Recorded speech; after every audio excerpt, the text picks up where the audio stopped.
There's a confusion in my mind, but I'm going to plunge in here and trust that God will guide us through. Scythian, Central Asian steppe hordes. They go north and become the Norsemen, Vikings and so on, all that lot. The whole of the culture of Northern Europe spreading down, conquering Europe, and becoming the materialist world. And then there's the other branch that swept eastward, and if you like, built ultimately Tartaria, which again, in its age, in its time, I won't say conquered the world, but sent its technology, possibly through its Freemasons, its builders, its architects, its technology holders, the guilds, the medieval guilds, if you like, as it developed into the Freemasons set up, that kept the secrets of, the wise secrets of buildings like what we call cathedrals that would, yes, heal the spirit and heal the body too. They were growing all the herbs and that round the cathedral and so forth. And when West invaded East and took Tartaria, the bowler hats, Scythian. I know the Scythian hat was a Smurf hat, a red sort of pom-pom Father Christmas effort, as we've made it into in our story approach, but historicity. But the hat for the Norse materialist world of the 18th, 19th century was the bowler hat. It made you look tall for battle, really, of course, a bit like the busby. Yes. And they invaded the other tribe of, if you like, conglomeration, but those that went east and formed Tartaria. And they took Tartaria and they renamed it Asia and claimed it was Russian and wiped out the memory of it. Destroyed the bells, put in a higher pitch. Someone like Henry VIII, I won't say he was Tartarian, but he was in the civilization of such. He dissolves the monasteries. All the colour, all the trappings, icons and so on, of course, all of it comes out. You have this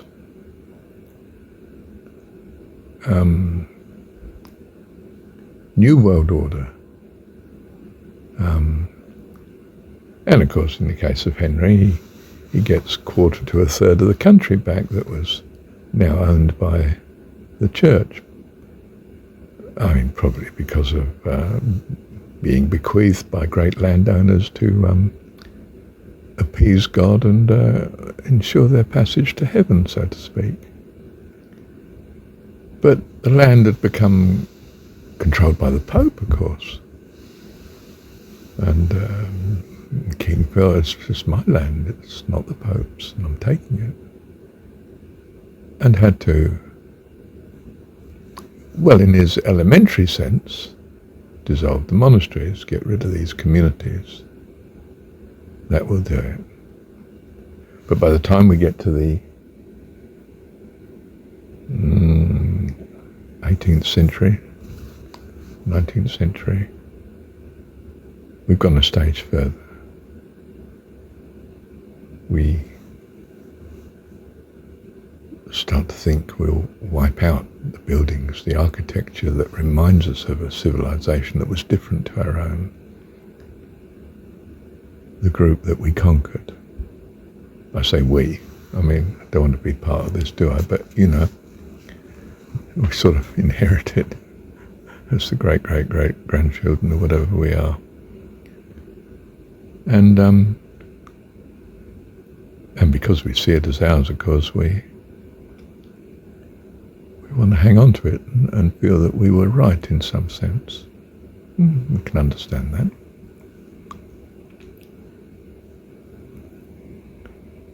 Let me pause, see where I started here.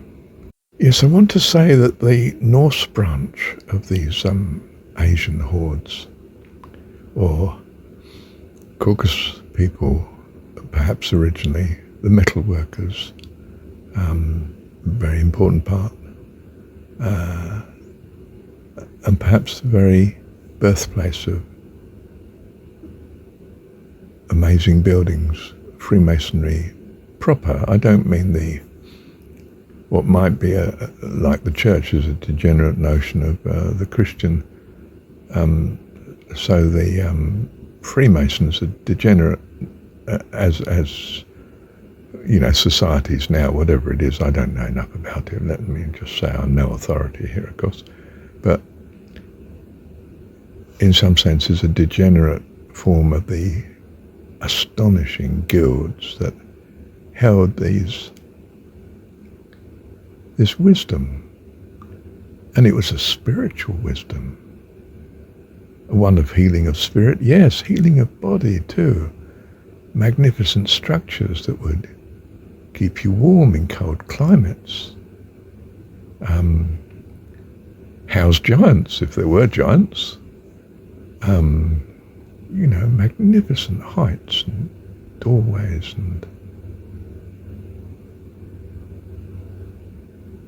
and they seemed to adopt a religion that was quite different to what Christianity became. It was much more, as I've said elsewhere, a Hebrewism, based more on King David and Jesus as the Joshua. Of course, they're Scythian, so they see Jesus as the conqueror who goes in and takes Canaan, steals it. It's his. I mean, it doesn't belong to anybody. I mean, it's whoever takes it, and I'm taking it. Was the steppe people, vast grasslands. You just wander until you find better pasture, and you occupy and use it and move on to the next when it's exhausted, or when the climate forces you to, and so forth. And perhaps the climate did force these people from the central steppes in various directions. Perhaps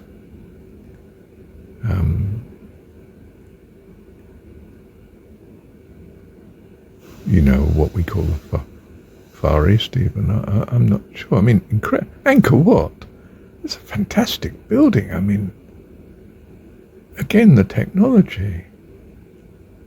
The cathedrals we have in Northern Europe, they're fantastic. I mean, we can't copy them, and they've got all sorts of things like, acoustic qualities and so on, and light qualities through the windows and the pigments they used, blue healing and so forth. So I'm no expert on this, of course. I'm just an amateur. I mean, you can't be an expert on everything, can you? You just,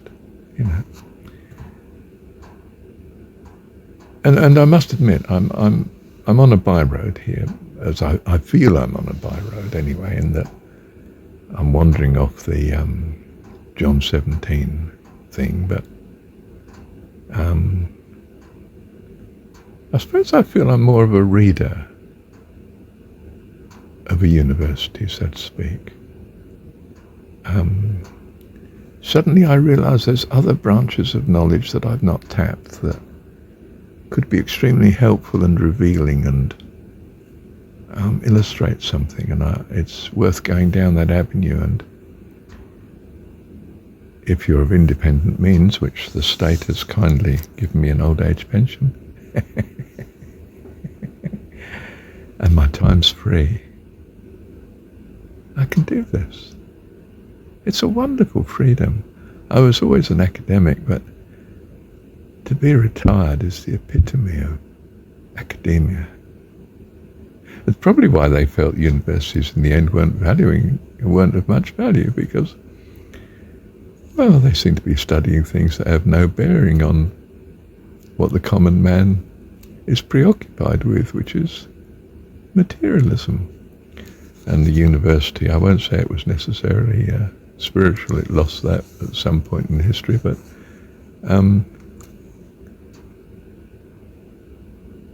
it was something about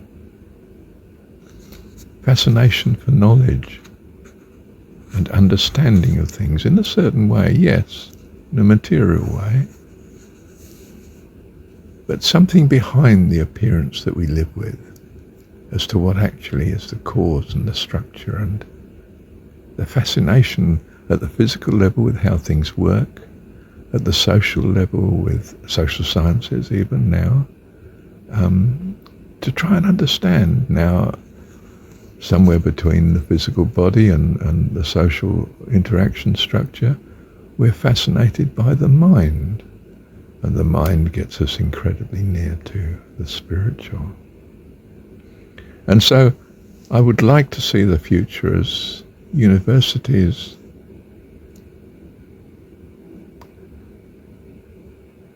far more spiritual, in the way that I used to feel it on campus. I did much study in the library. I was more in the library than most students by a long, long way. But then I was more on the campus, right by the lakes, or even away from the campus, down by the river.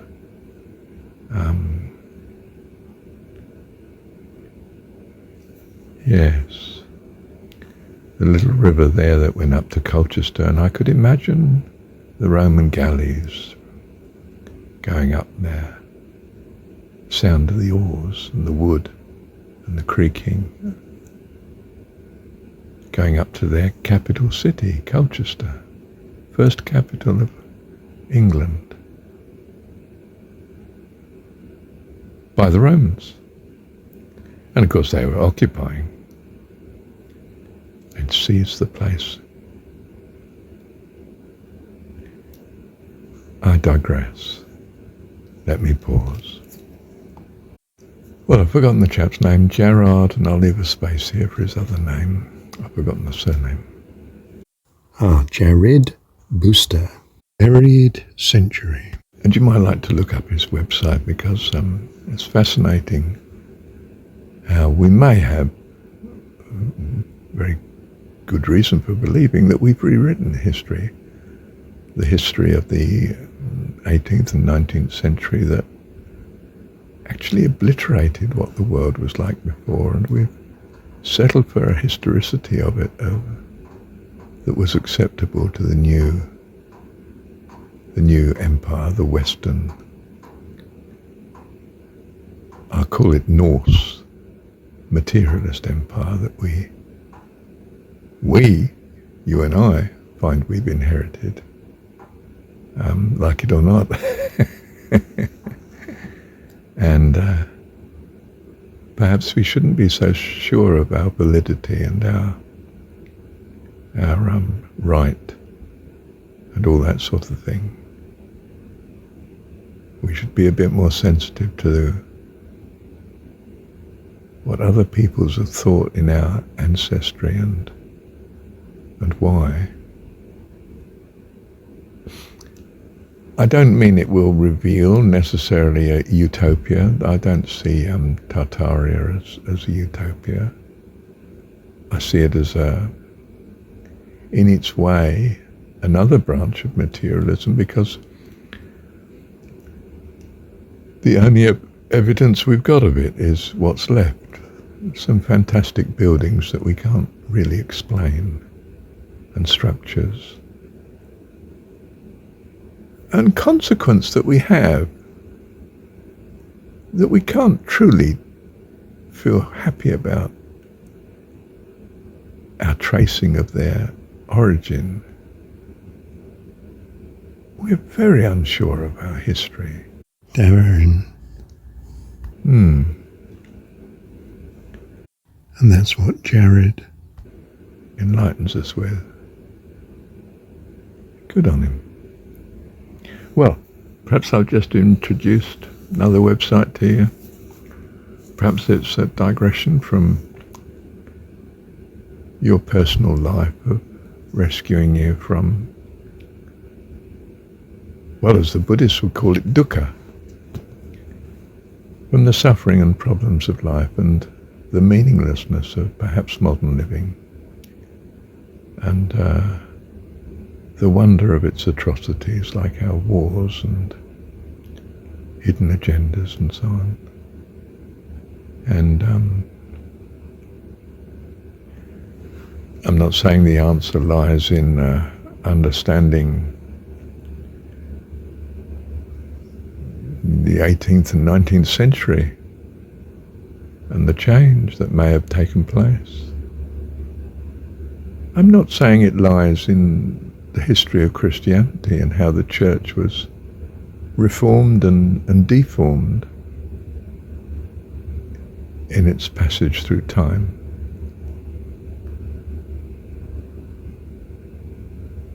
I'm actually trying to focus on a foundation that I think, you could say fortuitously, I would say benevolently of God, that might be in John 17.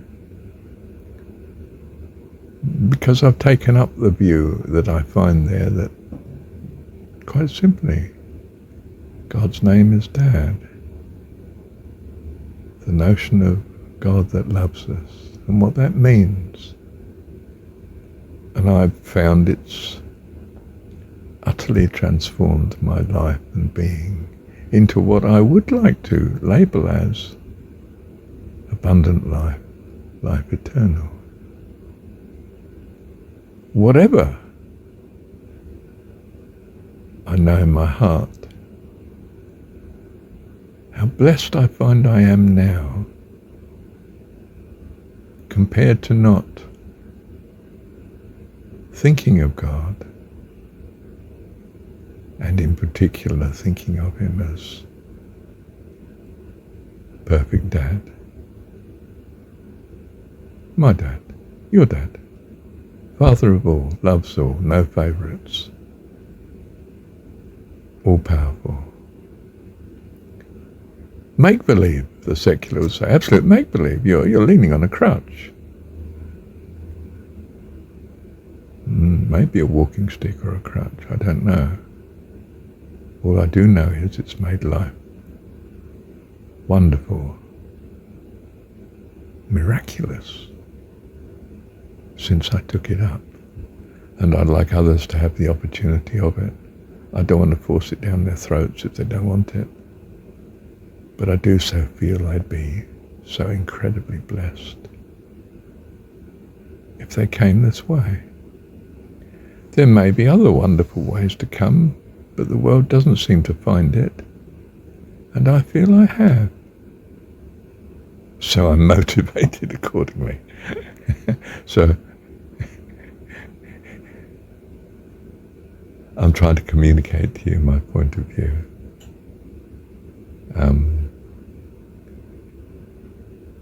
Hoping and trusting that it will bless you as it's blessed me. It's as simple as that. And I seem to be left in the world,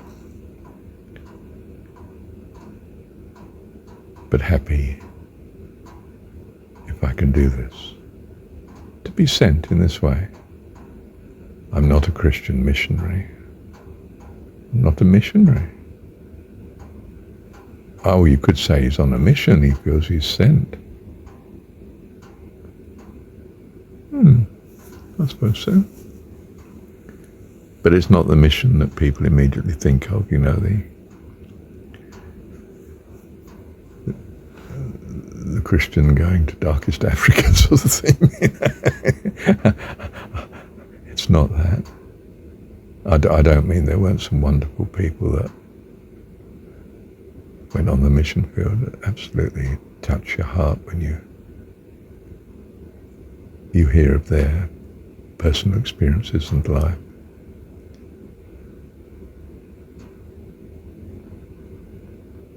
Well, that's where I am anyway. Bless you. Thank you, Heavenly Dad.